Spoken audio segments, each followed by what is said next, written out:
এখন এই যে কয়েকটা দলে বিভক্ত হয়ে গেছে, এখন সঠিক কোনটা এটা আমাদের জানার দরকার আছে না? অবশ্যই জানার দরকার আছে। এখন এই যে কয়েকটা দলের মধ্যে যে বিভক্ত হয়েছে, এটা আল্লাহ নবী আগেই বলে গেছে। 1450 বছর আগে আল্লাহ নবী বলে গেছে। আবু দাউদ শরীফের হাদিস 4607 নম্বর হাদিস। এই হাদিসের মধ্যে আছে আল্লাহ নবী বলে গেছেন যে আমার উম্মত আমি চলে যাওয়ার পরে এরকম এই যে মানুষ এখন মতানৈক্য করে, এই মতানৈক্যের মধ্যে পড়বে, তাহলে এটার উপায় কি? এই জন্য আল্লাহ নবী আরেক হাদিসের মধ্যে বলেন, আলাইকুম বিসুন্নতি ওয়া সুন্নাতিল খুলাফা'ir রাশিদিনিল মাহদিয়্যিন।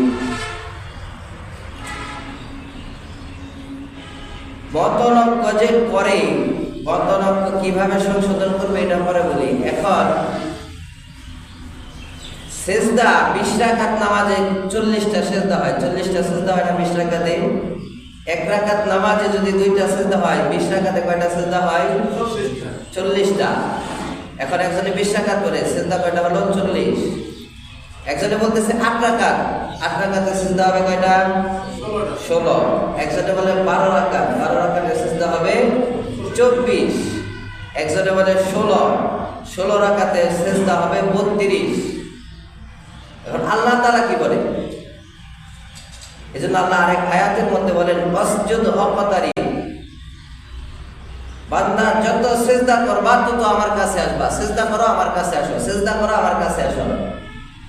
এখন নবীর হাদিসের পরে যায়, আগে বলেন আল্লাহ তাআলা যে বলল ওয়াসজুদ ওয়াকতারি, সিজদা করো আমার কাছে আসো। এখন সিজদা বেশি করলে আল্লাহর কাছে যাওয়া যাবে না কম করলে আল্লাহর কাছে যাওয়া যাবে? অবশ্যই বেশি করলে। তাহলে আমাদের কম করা দরকার না বেশি বেশি করার দরকার? বেশি দরকার আছে না? এখন আছে নবীর হাদিসের মধ্যে। এখন মতভেদ যে হইল, এটা সংশোধন কিভাবে করব? এজন্য আল্লাহ নবী বলেন, আলাইকুম বিসুন্নতি ওয়া সুন্নাতিল খুলাফা'ir রাশিদিনিল মাহদিয়্যিন। আলাইকুম বিসুন্নতি,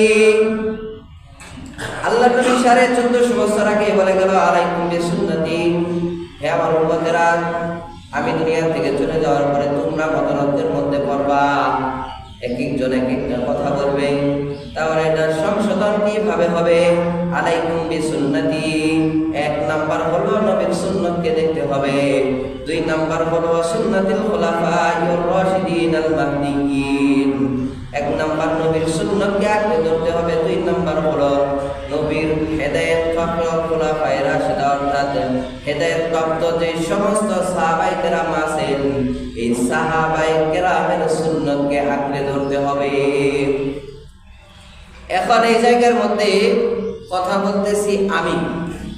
এখন আমি বললাম যে আমার পক্ষ থেকে ওই লোকটা যে যা বলবে আপনারা সবাই ওনার কথাটা মানেন। এখন ওনার কথা মানে কি? আমার কথা মানা না। আমি বলছি আপনারা সবাই ওনার কথা মানবেন, উনি যেটা বলবে ওইটা মানবেন। এখন উনি যেটা বললো ওনার কথা মানলেন মানে আমার কথা মানা হলো। এই জন্য আগে নবীর সুন্নতে যাই। নবীর সুন্নতের মধ্যে কি পাইলাম? সহিহ বুখারী শরীফের হাদিস 1129 নাম্বার। কারো যদি বিশ্বাস না হয় কিতাব খুলে দেখতে পারেন, গুগলের কিতাবে পাবেন না। মোবাইলে অনেক সময় কিতাব থাকে, এই কিতাবে 1129 নাম্বারে পাবেন না। এটা আমাদের মাদ্রাসায় যে কিতাব পড়ানো হয় ওই কিতাব অনুযায়ী 1129 নাম্বার হাদিস। আগেরটা যেটা বলছি 4607 নাম্বার হাদিস আবু দাউদ শরীফের, ওইটাও আমাদের মাদ্রাসায় যে ক্লাস করানো হয় যে কিতাব দ্বারা ওই কিতাবে পাবেন। মোবাইলে গুগলের সার্চ করে যে কিতাব, এটার মধ্যেই এত নাম্বারে পাবেন না, কম বেশি হবে। মোবাইলে কত নাম্বারে আছে সেটাও সঠিক বলতে পারবো না। তাহলে সহিহ বুখারী শরীফের হাদিস 1129। হাদিসটা আসে আম্মা জানা আয়েশা সিদ্দিকা রাদিয়াল্লাহু তাআলা আনহা থেকে। হাদিসের বর্ণনাকারী বলেন, যখন রমজান মাস আসলো, রমজান মাস আসার পরে নবী সাল্লাল্লাহু আলাইহি ওয়াসাল্লাম একদিন তারাবির নামাজ আদায় করলেন। সাহাবায়ে কেরামদেরকে নিয়ে একদিন তারাবির নামাজ আদায় করলেন নবীর ইমামতিতে। নবী সাহাবায়ে কেরামদেরকে নিয়ে তারাবির নামাজ আদায় করলেন একদিন। দ্বিতীয় দিন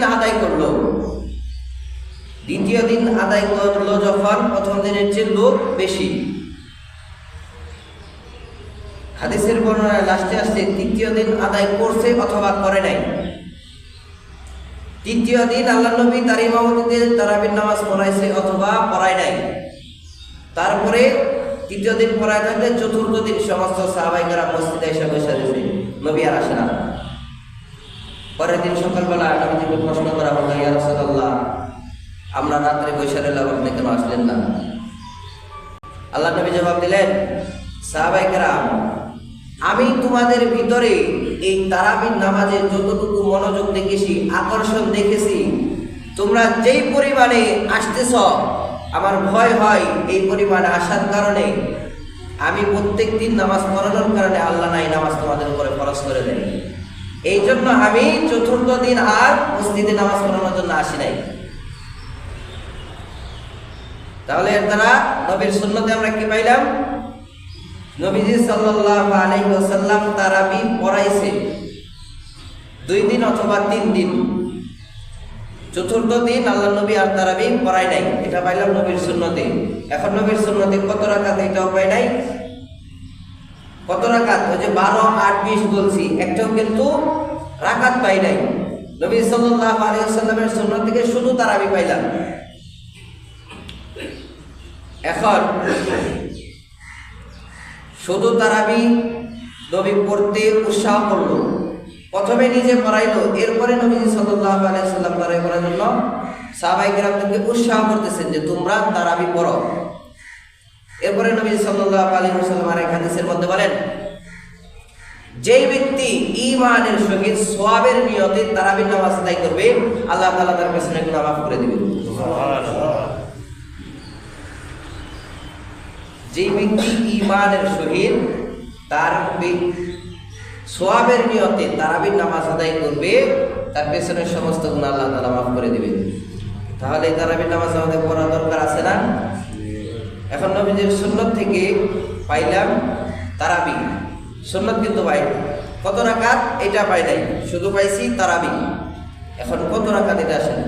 নবী সাল্লাল্লাহু আলাইহি ওয়াসাল্লাম আগেই বলছেন, আলাইকুম বিসুন্নতি ওয়া সুন্নাতিল খুলাফাইর রাশিদিন আল মাহদিয়িন। 1 নম্বরে আমি নবীর সুন্নতকে আঁকড়ে ধরো, 2 নম্বরে আমার হেদায়েতপ্রাপ্ত যে সমস্ত সাহাবায়ে কেরাম আছেন এই সাহাবায়ে কেরামের সুন্নতকে আঁকড়ে ধরো। এখন নবীর সুন্নত থেকে পাইলাম তারাবি আমাদেরকে করতে হবে। নবীজি তারাবির ব্যাপারে উৎসাহিত করলেন, সাহাবায়ে কেরামকে উৎসাহিত করলেন, বারবার তোমরা তারাবি পড়ো, তারাবি পড়ো। আর যে ব্যক্তি ঈমানের সহিত সওয়াবের নিয়তে তারাবি আদায় করবে, আল্লাহ পাক রব্বুল আলামিন ওই বান্দার পেছনের গুনাহগুলোকে মাফ করে দিবেন। এই অবস্থায় দুনিয়া থেকে আল্লাহর নবী বিদায় হয়ে গেল। এবার আল্লাহর নবীর পরে হযরত আবু বকর সিদ্দিক রাদিয়াল্লাহু তাআলা আনহু এর খেলাফত জামানা আসলো। হযরত আবু বকর সিদ্দিকের জামানায় আসার পরে এরকম ভাবে উৎসাহিত চলতেছে তারাবির ব্যাপারে। তোমরা তারাবি পড়ো, তোমরা তারাবি পড়ো। নবী তারাবি পড়ার জন্য বলছেন, এসো কোরআনের আঙিনা, এসো শান্তির মোহনা, এসো কোরআনের আঙিনা।